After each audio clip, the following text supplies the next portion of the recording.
तुम्हारी जान पर कोई खतरा ना आ जाए, इसलिए नहीं बताया तुम्हें। मेरी बात ध्यान से सुनो बेटा। आज जो कुछ भी ठाकुर के पास जमीन जायदाद धन संपदा है, वो सब कभी तुम्हारे पिता की हुआ करती थी। तुम्हारी माँ भी गांव में रानी की तरह मानी जाती थी, और तुम्हारे पिता और ठाकुर भानु प्रताप दोनों अच्छे दोस्त थे। पर ठाकुर दोस्त धोखेबाज निकला। फिर क्या हुआ काका? धोखेबाज कैसे? तुम्हारे पिता ने ठाकुर भानु प्रताप पर आंख मूंद कर भरोसा किया, और उसने उसी भरोसे का फायदा उठाकर सारे के सारे दस्तावेज अपने नाम करवा लिए, जिससे तुम्हारे पिता बेचारे पूरी तरह से गुस्सा भी आया और अपने पिता की स्थिति पर दुख भी हुआ।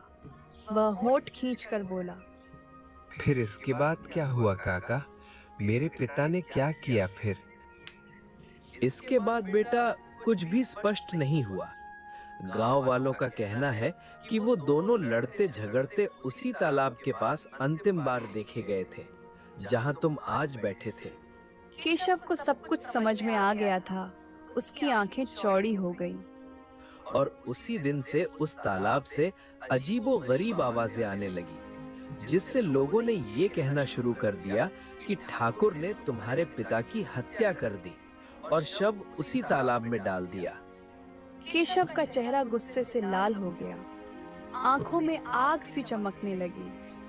ठीक है काका, आज मैं अपनी माँ से पूरा सच जानकर ही रहूंगा। इतना कहकर केशव सीधे अपनी झोपड़ी की ओर दौड़ा। केशव घर आकर अपनी माँ को अपनी कसम देकर सारी बात बताई जो रामलाल काका ने उसे बताई थी, और फिर बोला, माँ, तुझे मेरी कसम है, अगर झूठ बोला तो सच सच बताना। रामलाल काका ने जो कहा, क्या वो सच है? क्या ठाकुर की सारी संपत्ति कभी मेरे पिता की हुआ करती थी? सच सच बताना माँ। ये सुनकर केशव की माँ फूट फूट कर रोने लगी और कांपते स्वर में बोली, हाँ बेटा, ये सच है। अगर तू मुझे अपनी कसम नहीं देता तो शायद मैं तुझे कभी सच्चाई नहीं बताती। अरे तो क्यों माँ? अब तक आपने मुझे क्यों नहीं बताया माँ? इतनी बड़ी बात मुझसे क्यों छुपा कर रखी? क्यों इतनी सारी संपत्ति के मालिक होने के बावजूद मैं गरीबी में पला? मैंने तेरे इलाज के लिए दूसरों के घर घर जाकर मजदूरी की पैसे उधार मांगे, अपमान सहा। अरे ठाकुर ने तो मुझे पता नहीं क्या क्या कहा। इतने वर्ष क्यों चुप रही माँ? क्यों? वो इसलिए बेटा कि मुझे डर था तुम्हारे पिता की तरह तुम्हें ना खो दूं। ठाकुर एक खतरनाक आदमी है। उसमें बिल्कुल भी दया भाव नहीं है। जब उसने तेरे पिता के साथ धोखा किया, जब उसने कागज पर उनके जाली हस्ताक्षर करवाकर सारी संपत्ति अपने नाम कर ली, तब ऐसा नहीं था कि तेरे पिता डर के मारे चुप बैठ गए थे। मामला राजमहल तक पहुंचा था। राजा सूरजमल उस समय नया नया राजा बना था। वो खुद गांव आया था, पर ठाकुर ने ऐसी चाल चली कि उसने उल्टा तेरे पिता को ही दोषी ठहरा दिया, क्योंकि वो मानता था कि इतने असली दिखने वाले हस्ताक्षर कोई और नहीं कर सकता। और ठाकुर ने पूरे गांव को धमकी देकर रखी थी कि कोई भी अपना मुंह नहीं खोलेगा। तेरे पिता हमेशा ज़रूरत पड़ने पर सबके साथ खड़े रहे, लेकिन जब खुद पर आए तो कोई साथ खड़ा नहीं हुआ। थक हार कर वो मेरे साथ इसी झोंपड़ी में आ गए थे। उस समय तो केवल 3 साल का था। और जब ये मामला शांत हो गया, तब एक दिन ठाकुर के आदमी आए और बोले कि ठाकुर तेरे पिता से आखिरी बार मिलना चाहता है। वो लोग उन्हें गांव की सीमा पर उस तालाब के पास ले गए, और उसके बाद वो कभी वापस नहीं लौटे।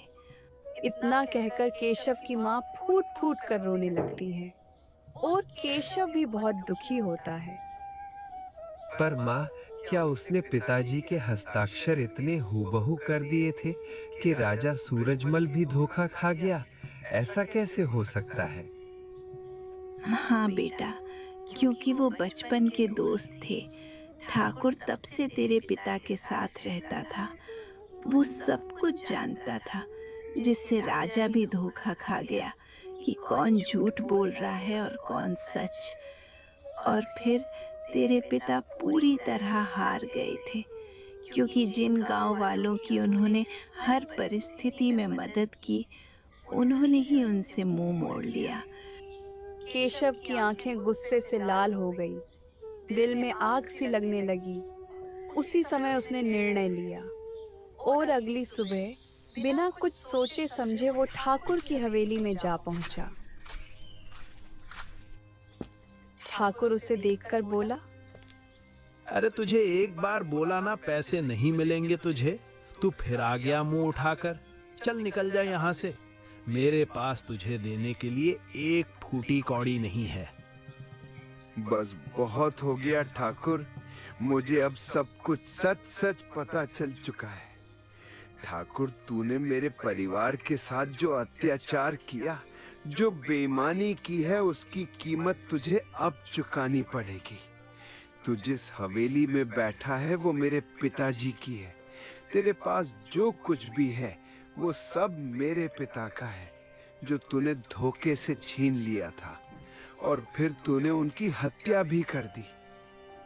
ओ, तो तुझे मालूम चल ही गया। मुझे लगा किसी की इतनी हिम्मत नहीं होगी जो तुझे सच्चाई बता सके, पर कोई नहीं। अरे तेरे तो दूध के दांत टूटे नहीं और आ गया मुझसे भिड़ने। अरे मेरा तो तेरा बाप भी कुछ नहीं उखाड़ पाया, तो तू क्या उखाड़ लेगा बे।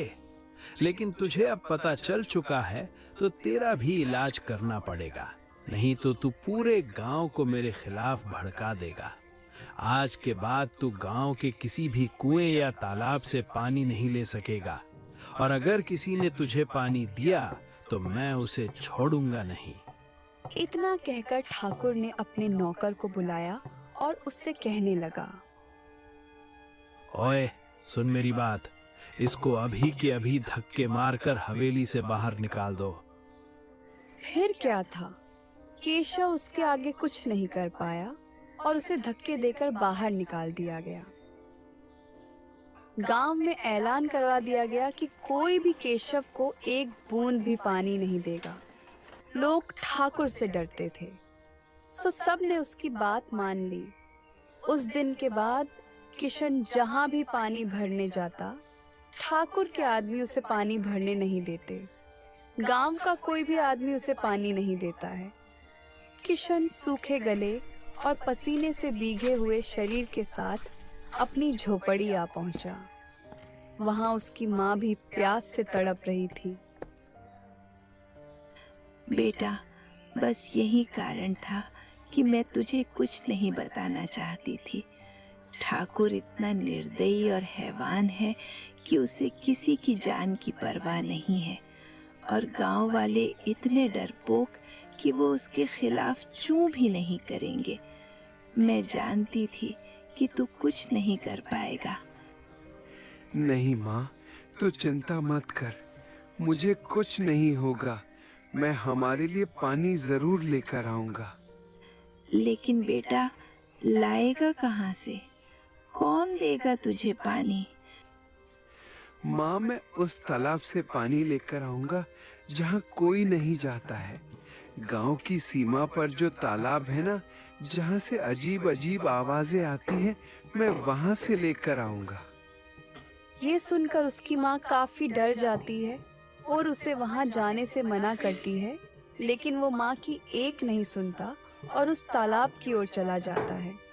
वो तालाब के पास पहुंचकर जैसे ही पतीला तालाब में डुबोता है, तभी एक भयंकर आवाज आती है, जैसे किसी ने चीखा हो, जिससे वहां काफी सालों से तपस्या कर रहे साधु महाराज की तपस्या भंग हो जाती है। वो क्रोधित होकर केशव के पास आते हैं